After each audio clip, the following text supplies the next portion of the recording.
when Ibrahim Lodi was ruling from Delhi? Who attacks him? Which new invaders come in? Which new dynasty takes over the Islamic rule in the north? What happens to the Vijayanagar Empire? Why is the Bahmani Sultanate so important for us to know the story of Chhatrapati Shivaji Maharaj? Something very crazy is going to happen in the south. How does Maharashtra get affected because of that? And in such an affected Maharashtra, how the great Chhatrapati Shivaji Maharaj was born and what he does eventually that makes him worshipable for all of us. Namaste. Welcome to a new episode in the series of videos that I have planned to explain to you the glorious story of Chhatrapati Shivaji Maharaj. In the last video, we had reached a stage at the beginning of the 16th century where Ibrahim Lodi was ruling over the north through this Lodi dynasty rule. In the south, there were two rebellions within the Islamic Sultanate. One was the Madurai Empire and the other was the Bahmani Sultanate. And then came up the Hindu Vijayanagar Empire, which defeated and crushed the Madurai Sultanate. So therefore, in the south, we now have only one powerful Islamic Sultanate pending, that is the Bahmani. And in the north, we had the Lodis. Now comes the year 1525, a very significant year which is going to change the fortunes of India. One very powerful invader attacks India. Do you know from which place now? From which country now? Uzbekistan.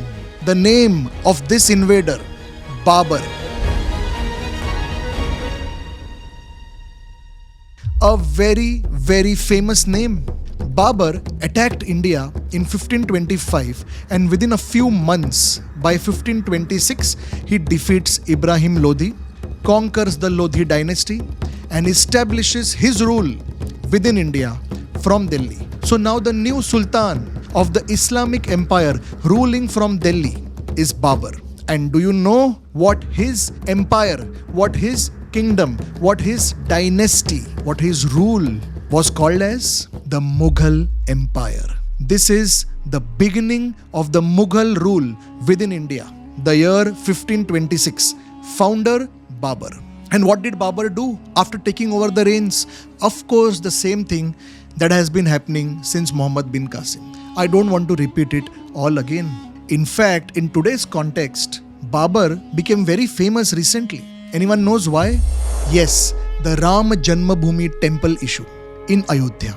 Ayodhya, being the birthplace of Prabhu Shri Ram, had a beautiful temple at his birthplace, the Janmasthan.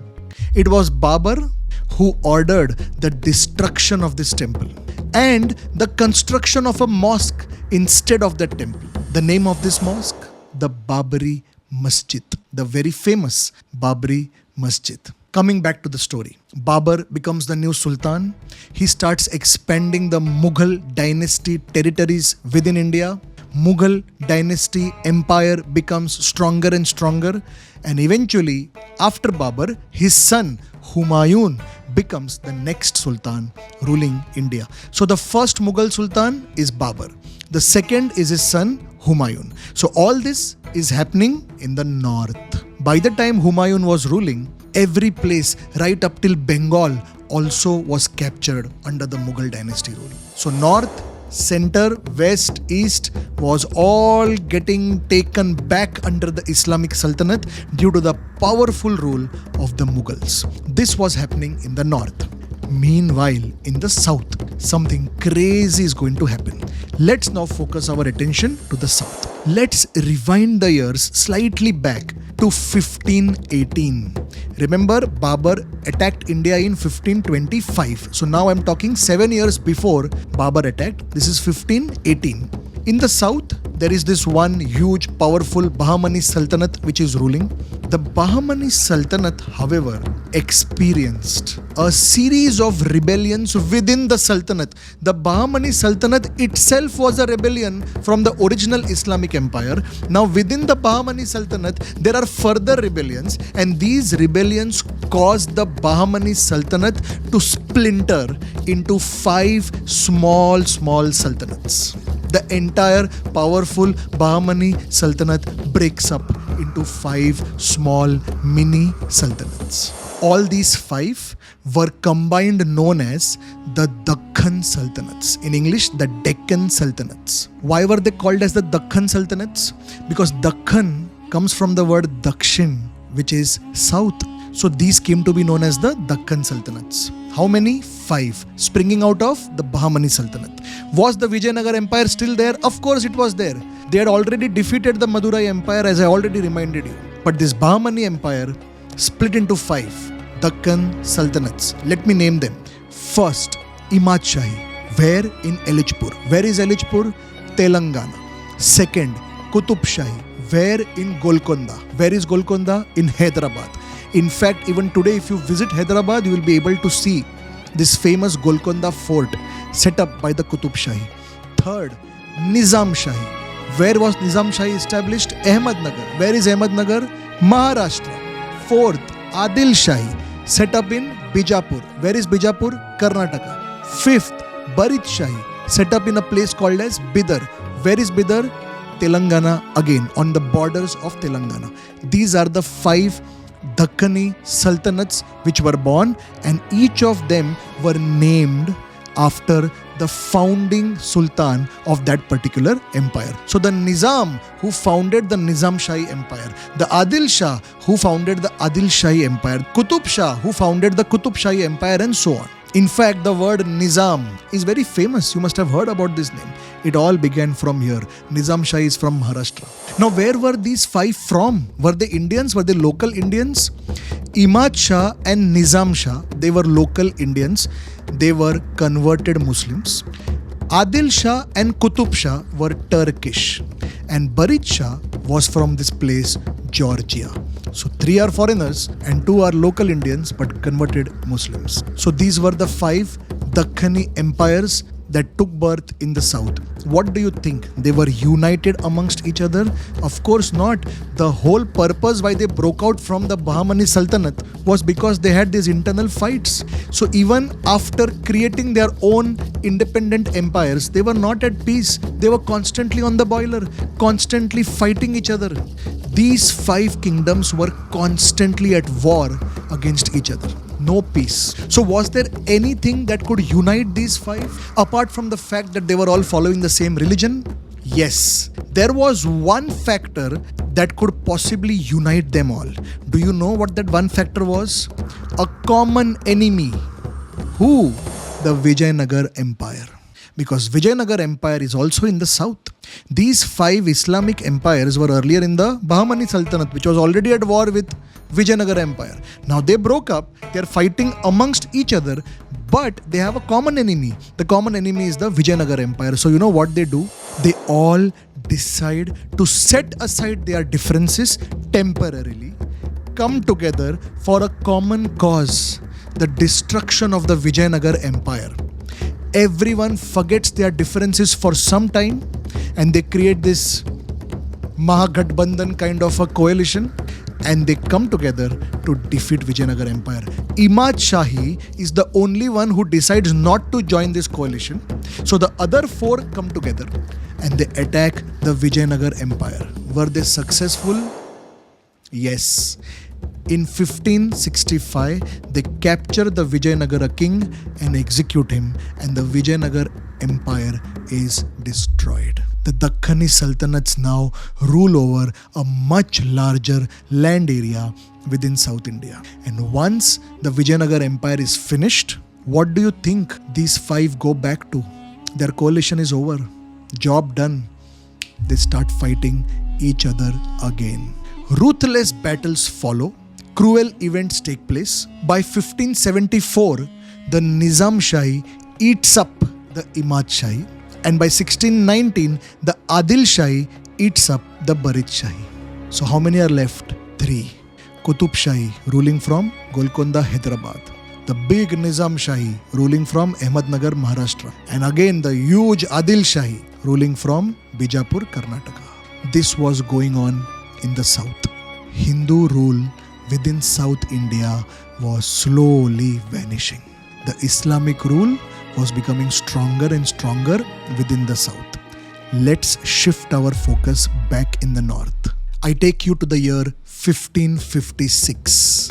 In 1556, Humayun's son, who was Humayun? Son of Babur. Babur was the first Mughal Sultan. His son Humayun was the second Mughal Sultan. Now Humayun's son, the third Mughal Sultan, sits on the royal throne of Delhi. What is his name? The very famous Akbar. Akbar now becomes the Sultan of Delhi, ruling the Mughal dynasty. And with whatever has been written, it is very evident that it was Akbar who very successfully started elongating, strengthening, furthering the borders of the Mughal dynasty. He was taking over the smaller kings one by one, and in a span of 40 years, he completely takes over North India. There is nothing left. Everything comes under the dominion of the Mughal state, with Akbar being the all-powerful Sultan ruling from Delhi. Once the north, that is including the west and the center and the east, is controlled and captured by Akbar, what do you think he will set his eyes now on? These are very ambitious sultans. It was their goal to completely capture India. In one sense, India was completely captured. But it was not completely under the hand of Akbar. It was not completely controlled by the Mughal dynasty, because the south had three more powerful dynasties going on. So Akbar decides, why should these three rats live and enjoy in peace in the south? I will come and I will destroy them. Thinking so, Akbar marches down south. And as he comes south, what comes first? Of course, Maharashtra. So the first kingdom that Akbar or the Mughal Empire or the Mughal armies attack is the Nizam Shahi. Was Akbar successful? Yes. In 1600, he defeats the Nizam Shahi army and takes the Nizam Shah then, the emperor of the Nizam Shahi empire then, as a prisoner. So now what happens to the Nizam Shahi empire? They are without a king, but their armies are still there. Now one twist in the tale. This Nizam Shahi empire had one slave which they had bought from the African markets. He was Ethiopian, which in Marathi we call as Habshi. So there was this Ethiopian Muslim slave who was completely well trained in arms and ammunitions. He was a military general, a warrior in the Nizam Shahi army.